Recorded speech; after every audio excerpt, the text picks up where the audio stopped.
મિત્રો હાથમાં છે વિસ્કી અને આંખોમાં પાણી। તો આવું ગીત ગાવા વાળાનું સન્માન કરવામાં આવે છે તો આપણે ખેડૂત એક રક્ષક જે મૂવી બનેલી છે તો એમનું સન્માન કેમ કરવામાં નહીં આવતું? આ આપણે ખાલી એક ઉદાહરણ આપ્યું છે, આપણે કોઈનો વિરોધ નહીં કરતા, પણ આવા ગીતો ગાય છે એમનું સન્માન કરે છે તો આવા મતલબ હારા ફિલ્મો બનાવે જેનું સન્માન નહીં કરતા। આખી ઠાકોર સમાજના કોઈ કલાકારનું સન્માન નહીં કર્યું। આવું ખાલી અમારું એકલાનું કેવું નહીં, તમે આ વિડીયો જુઓ। વિધાનસભાના અધ્યક્ષ દ્વારા તાજેતરમાં તમામ કલાકારોનું બોલાવીને સ્વાગત કરવામાં આવે છે, પરંતુ ત્યાં એક પણ ઠાકોર સમાજના સિંગરોને બોલાવવામાં નથી આવતા।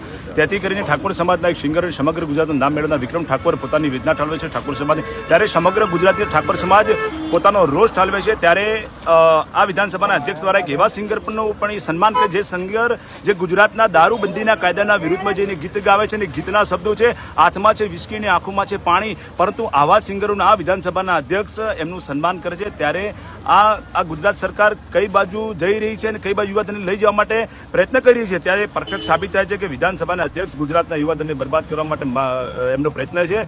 ખાલી નારાજ થઈને આખું ગુજરાત માથે લઈ લીધું।